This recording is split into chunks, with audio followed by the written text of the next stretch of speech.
우병우 전 민정수석이 3번의 영장 청구 만에 드디어 구속이 됐습니다. 이제는 그 소위 말하는 법꾸라지라는 별명 이제 띌 때가 된 것 같은데 어떤 차이가 있었다고 보십니까? 법원이 우병우를 포기한 차이가 있죠. 전에는 포기를 하지 않았었는데, 예, 전에는 보호를 하려고 했는데 이제 포기를 한 거죠. 이게 왜 이런 결론을 내게 됐냐면, 이번에도 사실 영장 청구된 혐의 사실의 중요한 부분이 직권남용죄거든요. 네. 1, 2차 때도 직권남용죄가 있었습니다. 예. 근데 1, 2차 때 영장 기각될 때 사유가 도주나 증거인멸의 우려가 없다는 게 아니었고 범죄 성립에 다툼의 여지가 있다는 예, 거였거든요. 그러니까 직권남용죄가 과연 성립하는지가 좀 의문스럽다는 건데 이 직권남용죄가 사실 그 법률상 판례상으로도 상당히 인정 범위가 협소합니다. 좁습니다. 왜 그러냐면은 이 직권남용죄라는 게 그 직권을 남용하는 당의 공무원의 일반적 권한에 속하는 것을 남용을 해야 되는 그러면 성립되는 범죄예요. 예. 그럼 예를 들어서 법원 집행관이 빚 안 갚으면 구속시켜 버릴 거야. 이렇게 말을 했을 때 네. 집행관은 구속할 권한이 없잖아요. 이건 예. 직권남용죄가 안 됩니다. 아. 이 권한에 속하지 않기 때문에. 그래서 문제는 청와대 민정수석 비서관의 업무 범위가 어디까지냐가 사실 쟁점이에요. 네. 그래서 첫 번째 영장 기각 때 저는 좀 이해는 안 갔지만 그건 뭐 그거에 가서 법적 견해가 다를 수 있으니까 그럴 수도 있습니다. 그런데 그럼 이번에도 사실 기각이 돼야 돼요. 그래야 일관성이 있죠. 근데 지금 한간에 이제 국민들께서 말씀하시는 왜 이렇게 들쑥날쑥이냐 일관성이 없냐. 예. 그 말씀이 맞습니다. 그거를 결국 이걸 다른 걸로 해석하려면 결국은 그 당시에는 우병우를 보호하려고 그랬는데 이제 보호의 필요성이 없어졌다밖에 설명할 방법이 없어요. 법적인 견해는 좀 달라지지 않았거든요. 조금 추가로 이제 말씀을 드리면 뭐 이런 거죠. 그러니까 저도 이제 뭐 정치 평론가의 입장이 아니라 진짜 순수하게 법조인, 변호인의 입장에서 변호사 입장에서 법조인에서 봤을 때 이 국정농단 사건에서 제가 유무죄가 제일 궁금한 게 뭐냐면 삼성의 독일로 간 그 뇌물. 박 전 대통령한테 돈이 들어가지 않았는데 그 경제 공동체 얘기 나오고 그 뇌물 문제 그다음에 직권남용이거든요. 그러니까 직권남용이 블랙리스트 있죠. 그다음 우병우 전 수석도 있어요. 그러니까 직권남용이 좀 어렵습니다. 실제로 판례도 없고. 그러니까 제가 법조인의 관점에서 굉장히 궁금한 거죠. 이게 정말 유무죄가 어떻게 될까. 근데 이제 아까 이제 말씀하셨던 민정수석의 업무 범위 그건데 결국 그동안 누구죠? 우병우 전 수석이 쳐놓은 거대한 방패를 뚫지 못하는 게 뭐냐면 우병우 선생의 논리는 이거예요. 야, 민정수석 뭐 하는 건데? 직무감찰하는 거야. 공무원들 직무감찰하는 게 그 죄냐? 민정수석 내 업무인데 이 얘기를 하거든요. 이게 언제부터 나오냐면 처음에 우병우 전 수석을 1차 소환할 때 이제 그 당시에 특검에서 이규철 특검 매일 브리핑을 하잖아요. 그렇죠. 그때 이제 기자들이 물어요. 한 사람이 뭐라고 하냐면 비슷한 거 묻습니다. 아니 근데 민정수석이 뭐 이렇게 공무원 감찰하는 게 업무 범위 아닌가요? 그러니까 진짜 궁금해서 묻는 거예요. 그러니까 이규철 특검과 거기서 명확한 답을 못 해요. 뭐 그렇게 볼 수도 있지만 그럼에도 불구하고 좀 권한을 크게 남용한 뭐 이렇게 얼버무린다고요. 그러니까 특검도 그게 좀 자신이 없었던 거예요. 법조인의 관점에서 봤을 때.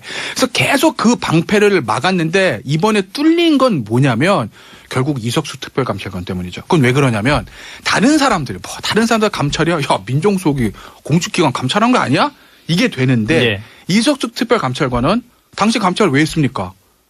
이석수 특별감찰관 나를 뒤진다고 해서 했어. 이거거든요. 자기의 사적인 이해로 권한을 이용한 거다. 그러니까 자기를 보호하기 위해서 사심을 가지고 감찰을 지시한 거기 때문에 민정수석의 정당한 업무 범위라고 안 본 것 같아요. 그래서 이제 직권남용을 한 거고 그런데 그러면 예전에도 이석수 특별감찰관 얘기가 있었는데 왜 지금 와서 구속되느냐는 거는 아마 수사를 거치면서 추명호 전 국장이 구속되면서 추명호 전 국장으로부터 이 부분에 대한 아마 의미 있는 진술이 나오지 않았겠나. 그러니까 예전에는 어렴풋이 이석수 특별감찰관에 대한 감찰도 그냥 우병우 전 수석이 본인의 어떤 직무범위 내에서 한 거라고만 봤을 텐데 그 이후에 추명호 국장이나 이런 사람들부터 진술이 나오면서 아마 이것이 정당한 직무범위가 아니라 본인을 위한 그러니까 사심 감찰을 볼 수 있는 아마 몇 가지 진술이 나왔던 것 같아요. 그래서 아마 이번에는 우병우 전 수석의 쳐놓은 방패를 뚫은 건 아니겠나. 뭐 저는 그렇게 해석하고 있어요. 그 분석도 의미는 있는데 그 생각을 해봤었는데 그렇게 되면 설명이 안 맞는 게 영장 발부하면서 영장 전담이 그랬습니다. 그 직권남용 그 이석수 특별감찰관 사찰 부분에 관해서 증거인멸의 우려가 있다 그랬거든요. 추명호 구속돼 있잖아요. 근데 그런데 저는 그러니까 저도 그래서 그걸 배제를 했어요. 그 가능성을.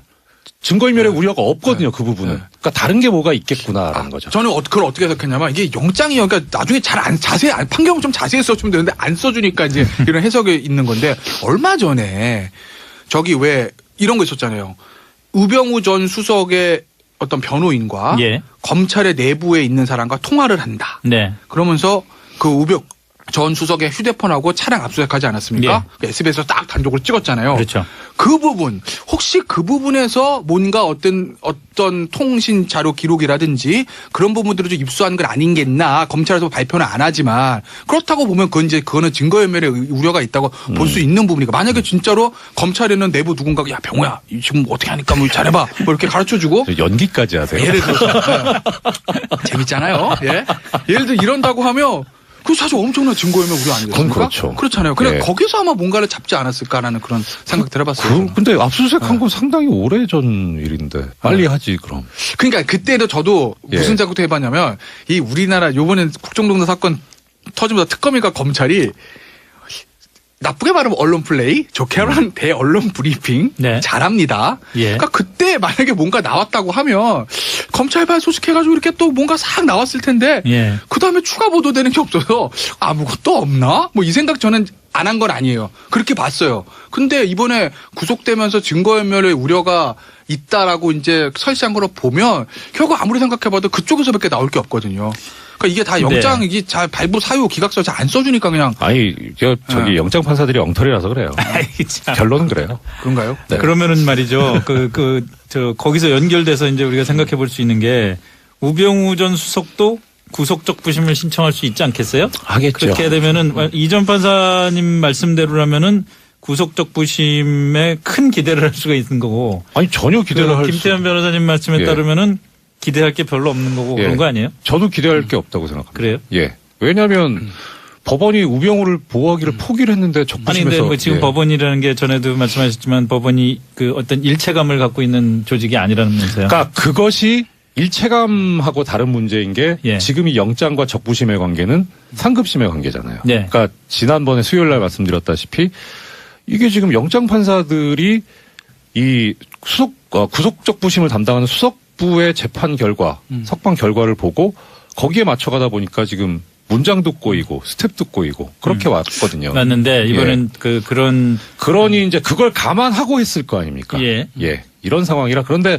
크게 보면 지금 이 전체적인 법원의 기류는 이명박 전 대통령 쪽은 어느 정도 이제는 뭐 쉽게 말하면은 울타리를 치고 있는데 예. 그쪽들은 지금 다 나가든지 기각되고 있어요. 예, 그렇죠. 그런데 박근혜 전 대통령 라인들은 이제 다시 들어가고 있는 그런 양상이거든요. 그래서 그렇죠. 재판이. 구속적 부심에서 과연 이게 나올 것인가. 그리고 검찰 입장에서도 사실 긴급 체포를 할 수 있었음에도 불구하고 아까 말씀하셨던 대로 그런 정도의 증거였다면 긴급 체포를 할 수 있었는데 그동안의 관행상 그런데 적부심을 신경을 썼으니까 긴급 체포를 하지 않고 사전영장 쪽으로 가지 않았을까 싶어요. 그렇게 되면. 그러니까 적부심에서 더 기대할 것이 없지 않나 싶습니다.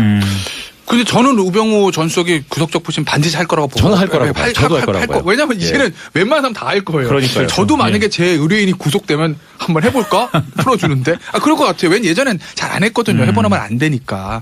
근데, 하고 아마 우병우 전 수석 기대를 할 겁니다. 그러니까 제가 뭐 결과 어떻게 될지 저도 알 수가 없는데 아마 아까 말하는 그 부분일 거예요. 그 방패. 또 다시 한번 펼치겠죠. 내가 사심이 있었다고? 야, 사심이 있건 뭐건 동기가 어쨌든 간에 감찰은 민정수석의 업무야. 근데 그게 직권남용이냐? 100번 양보해서 내가 사심이 있었다고 쳐. 사심이 있던 뭐 대통령 오더가 있던 뭐가 있던 뺑뺑이로 돌려서 내가 아무나 찍어서 하건 감찰은 민정수석 업무인데 그걸 왜 직권남용해? 라는 논리를 아마 예. 구속점에서 펴서 또 범죄 성립 여부에 다툼이 있다면 이걸 받아내기 위해서 또 아마 구속점에서 할 거고 아마 기소되면 재판 과정에서도 계속 이걸 쓸 거예요. 그러니까 제가 하나만 더 말씀드리면 우병우 전 수석이 직무유기 직권남용 2개잖아요. 예. 방패가 2거예요. 직권남용은 민정수석의 업무인데요. 감찰은 네. 이거고 직무유기. 그러니까 최순실 국정농단 사건 덮었다. 이거는 나 최순실 몰라요. 난 무능한 사람이었을 뿐이에요. 이 2개의 방패를 계속 피고 있는 거거든요. 아마 본 재판에서 또 계속 이걸 아마 피겠죠. 그렇죠. 그런데 지금 대통령, 그러니까 청와대 민정수석의 경우에 그 직권남용 관련된 대법원 판결이 하나가 있어요. 네. 92년도 판결인가 대법원 판결이 그런데. 아, 누구죠? 그게 제가 검색을 하다가 저기 피고인 이름이 요새는 지워져가지고 나와서 근데 그 새마을 운동 얘기가 나온, 그러니까 전경원 씨 관련 뭐인 것 같아요. 예, 근데 예. 그때는 직권남용을 인정을 했어요. 예. 그러면서 근데 그 판결이 좀 재미있는 게 대통령 청와대 민정수석은 정말 하는 게 많더라고요. 그래서 그래서 그때는 민정수석, 사정수석이 나눠져 있을 텐데. 그러니까 그 판결에 따르면 우병우 전 수석은 유죄죠. 예. 그러니까 사실 그래서 아까 말씀드렸다시피 우병우 전 수석이 1차 영장이 기각됐을 때 범죄 성립의 다툼의 여지가 있다라고 한 부분이 사실 납득이 안 갔던 거예요. 판례하고는 안 맞기 때문에.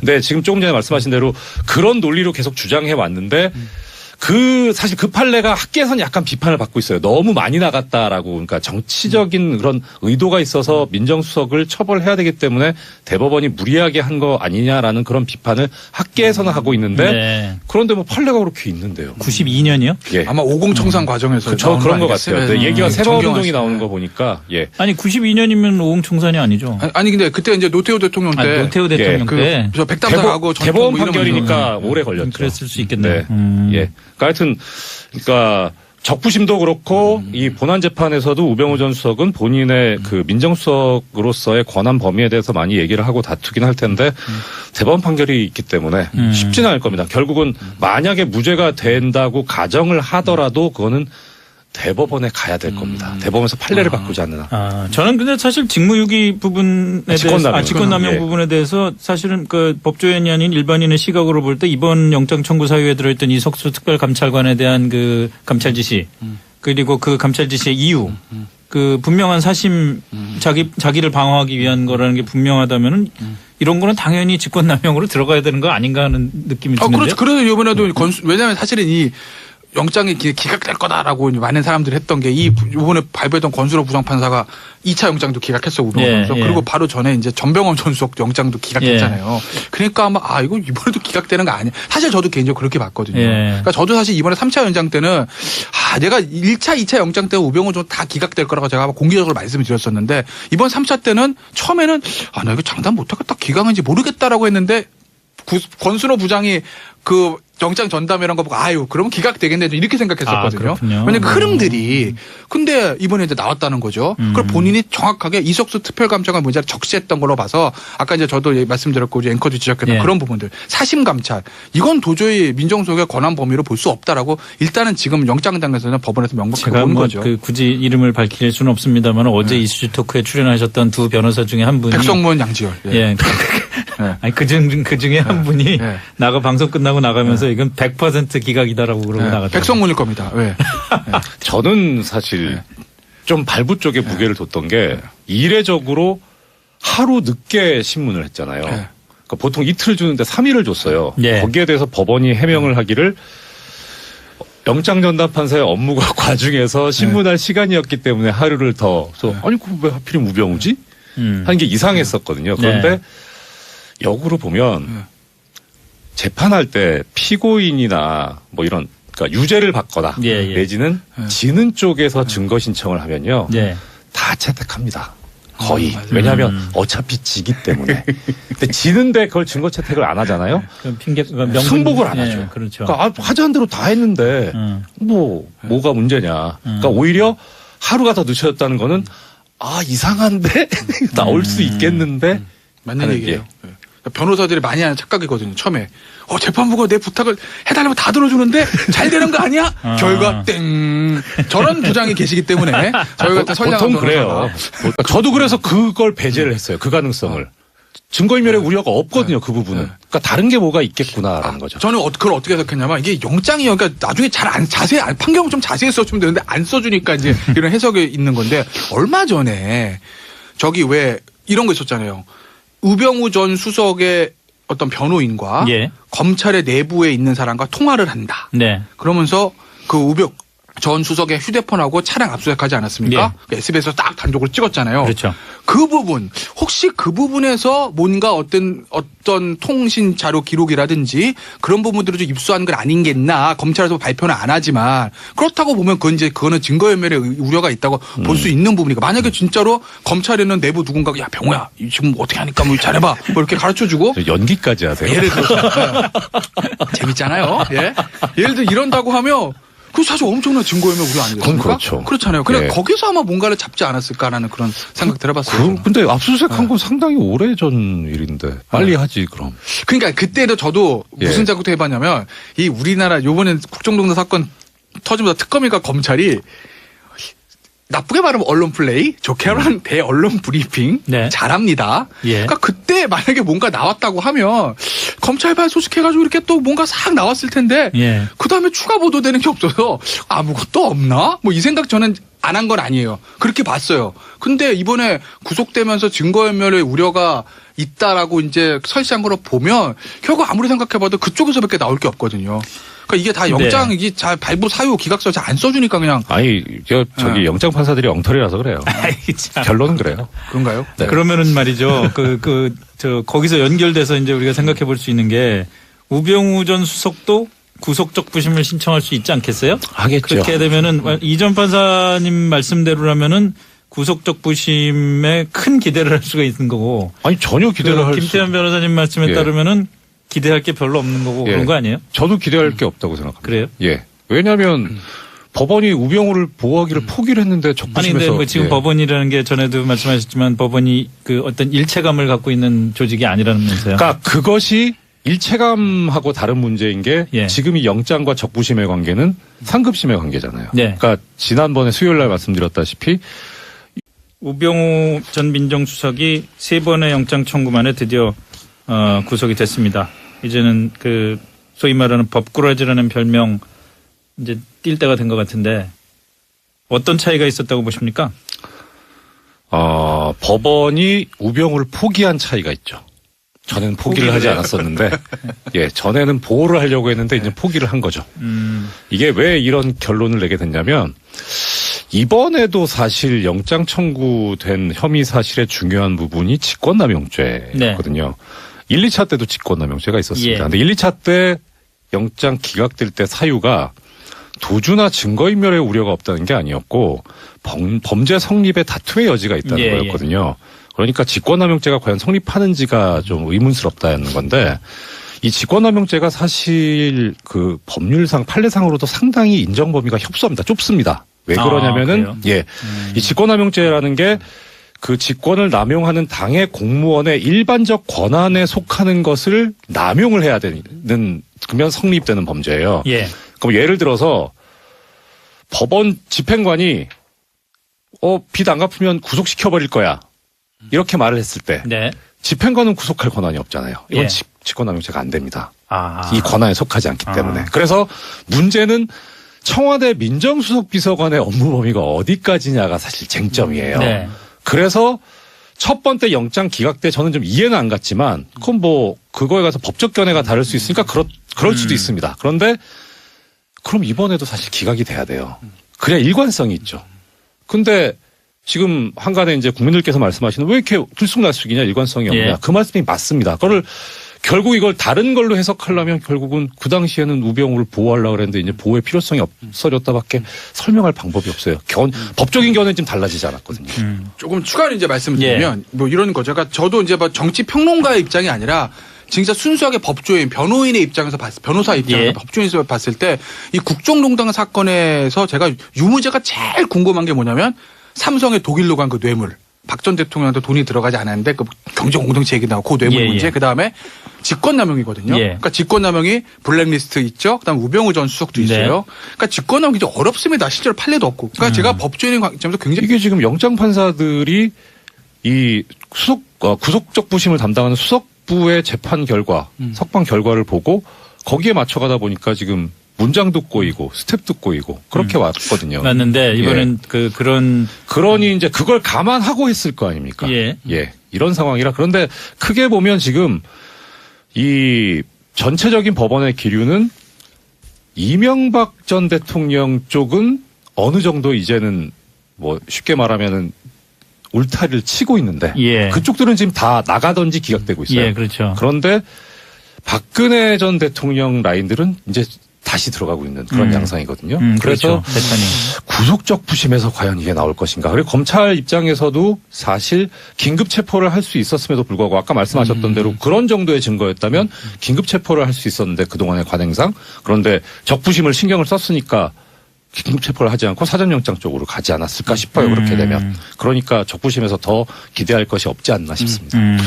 근데 저는 우병우 전 수석이 구속적 부심 반드시 할 거라고 보고. 저는 할 거라고 봐요. 저도 할 거라고 봐요. 왜냐면 예. 이제는 웬만하면 다 할 거예요. 그러니까요. 저도 만약에 제 의뢰인이 구속되면 한번 해볼까? 풀어주는데. 그럴 것 같아요. 왠 예전엔 잘 안 했거든요. 해보나면 안 되니까.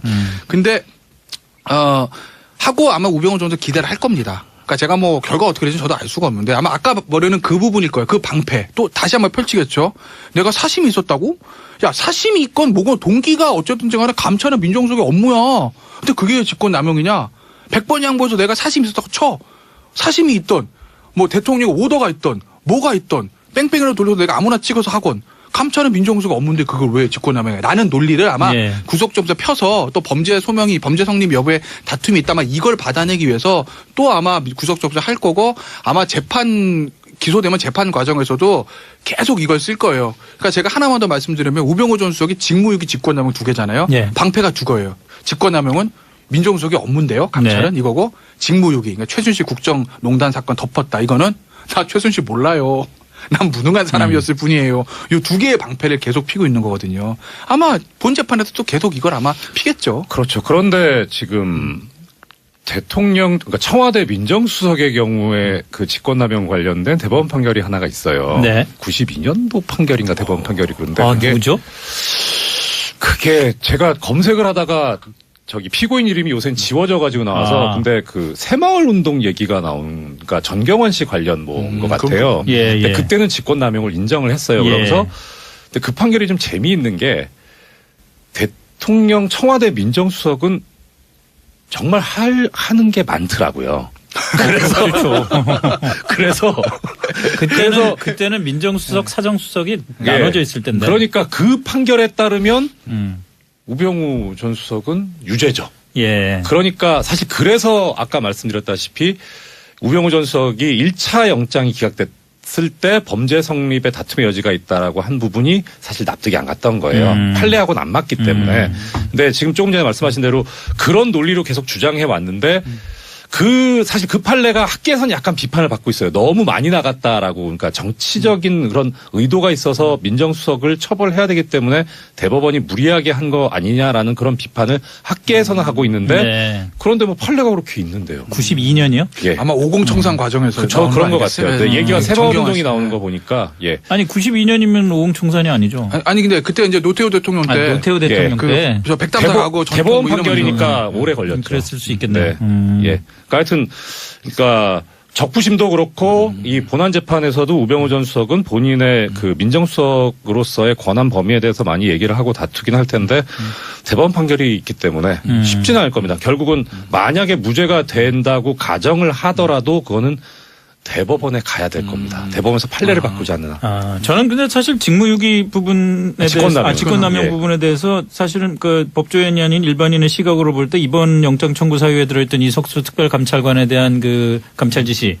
그리고 그 감찰 지시의 이유 그 분명한 사심 자기를 방어하기 위한 거라는 게 분명하다면은 이런 거는 당연히 직권남용으로 들어가야 되는 거 아닌가 하는 느낌이 드는데. 그렇죠. 그래서 이번에도 왜냐하면 사실은 이 영장이 기각될 거다라고 많은 사람들이 했던 게 이번에 발부했던 권수로 부장판사가 2차 영장도 기각했어 우병우 전 수석. 그리고 바로 전에 이제 전병헌 전 수석 영장도 기각했잖아요. 그러니까 아마 이거 이번에도 기각되는 거 아니야. 사실 저도 개인적으로 그렇게 봤거든요. 그러니까 저도 사실 이번에 3차 연장 때는 내가 1차, 2차 영장 때 우병우 전 다 기각될 거라고 제가 공개적으로 말씀을 드렸었는데 이번에 궁금한 거지 이게 정말 유무죄가 어떻게 될까.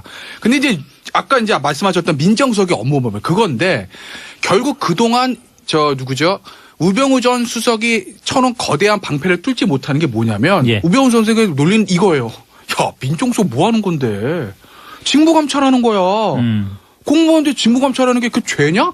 민정수석 내 업무인데 이 얘기를 하거든요. 예. 이게 언제부터 나오냐면 처음에 우병우 전 수석을 1차 소환할 때 이제 그 당시에 특검에서 이규철 특검과 매일 브리핑을 하잖아요. 그렇죠. 그때 이제 기자들이 물어요. 한 사람이 뭐라고 하냐면 비슷한 거 묻습니다. 아니 근데 민정수석이 뭐 이렇게 공무원 감찰하는 게 업무 범위 아닌가요? 그러니까 예. 진짜 궁금해서 묻는 거예요. 그냥 이규철 특검과 거기서 명확한 답을 못 해요. 예. 뭐 그렇게 볼 수도 있지만 그럼에도 불구하고 좀 권한을 크게 남용한 뭐 이렇게 얼버무린다고요. 그러니까 특검도 그게 좀 자신이 없었던 거예요. 법조인의 관점에서 봤을 때. 그래서 계속 그 방패를 막았는데 이번에 뚫린 건 뭐냐면 결국 이석수 특별감찰관 때문이죠. 그건 왜 그러냐면 다른 사람들 감찰이야. 야, 민정수석이 공직기관 감찰한 거 아니야? 이게 되는데 예. 이석수 특별감찰관은 당시 감찰을 왜 했습니까? 이석수 특별감찰관 나를 뒤진다고 해서 했어. 이거거든요. 자기의 그렇죠. 사적인 예. 이해로 권한을 그렇죠. 이용한 거다. 그러니까 자기를 보호하기 위해서 사심을 가지고 감찰을 지시한 거기 때문에 민정수석의 정당한 업무 범위라고 안 본 것 같아요. 그래서 이제 직권남용을 한 거고 그런데 그러면 예전에도 이석수 특별감찰관 얘기가 있었는데 왜 지금 와서 구속되느냐는 거는 아마 수사를 거치면서 추명호 전 국장이 구속되면서 추명호 전 국장으로부터 이 부분에 대한 아마 의미 있는 진술이 나오지 않았겠나. 예. 그러니까 예전에는 어렴풋이 이석수 특별감찰관에 대한 감찰도 그냥 우병우 전 수석이 본인의 어떤 직무범위 내에서 한 거라고만 봤을 텐데 그 네. 이후에 추명호 국장이나 이런 사람들부터 진술이 나오면서 아마 이것이 정당한 직무범위가 아니라 본인을 위한 그러니까 사심 감찰을 볼 수 있는 아마 몇 가지 진술이 나왔던 것 같아요. 그래서 예. 아마 이번에는 우병우 전 수석의 쳐놓은 방패를 뚫은 건 아니겠나. 뭐 저는 그렇게 해석하고 있어요. 그 분석도 의미는 있는데 그 생각을 해봤었는데 네. 그렇게 되면 설명이 안 맞는 게 영장 발부하면서 영장 전담이 그랬습니다. 그 직권남용 그 이석수 특별감찰관 사찰 부분에 관해서 증거인멸의 우려가 있다 그랬거든요. 예. 추명호 구속돼 있잖아요. 근데 그런데 저는